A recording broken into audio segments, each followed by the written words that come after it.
Welcome back. In this video, we're going to show you how to utilize Frame SQL to select from, filter, and manipulate data in a Polars DataFrame. Now, my first experience using DataFrames was through Pandas, which does not support SQL queries. Instead, you need to utilize Pythonic query methods, which take time to learn. Now, Polars does have its own Pythonic way of selecting and filtering data, which, like Pandas, also takes time to learn. But Polars has a lot going for it because not only are the Pythonic query methods more user-friendly, but it also is SQL native friendly. This feature resonated with me because I've spent a lot of my career in SQL Server. And while Polars may not have all of the same functionalities as SQL Server, it has the most essential and is actually very robust. So with that said, let's show you how to query data on the frame level with SQL.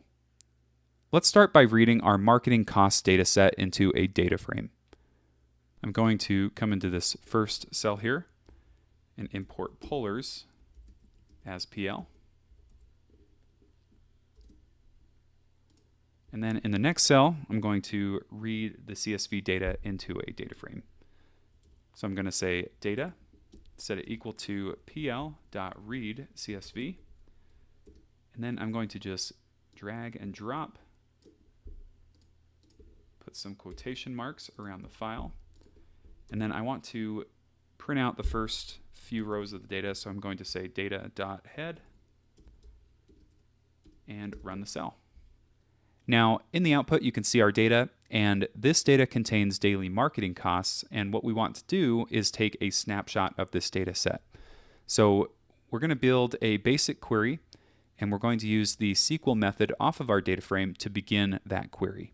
Let's go ahead and come down to the next cell and do that here. So I'm going to type data.sql, and then I'm going to pass in my query. It's going to be easier to just copy and paste from my notes, so I'm going to go ahead and do that now.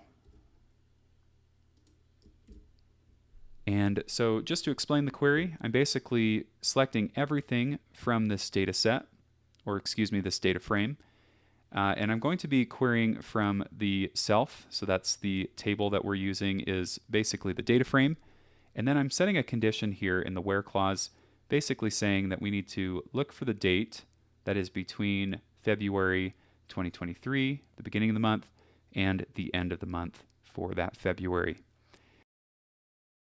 Okay, so I'm going to go ahead now and just run that cell. And you can see here we have a new data frame with a new shape. We've got 28 records, so one for each day of February, and then the marketing cost associated with each of those days. Okay, let's change out our query slightly to do some aggregation. Once again, I'm going to come down into this next cell, and it is going to be easier for me to copy and paste from my notes, so I'm going to go ahead and do that. And so to explain what's going on in this query, we're basically going to get the entire total marketing cost for the month of February.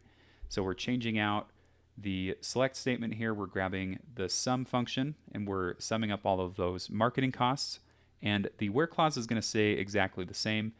We just want to get that total marketing cost. So let's go ahead and run the cell. And you can see in the output we have the total cost for February.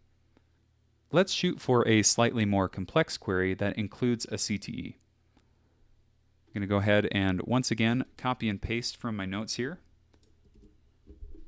Okay, so you can see that this query is much more complex than the last ones that we've been doing.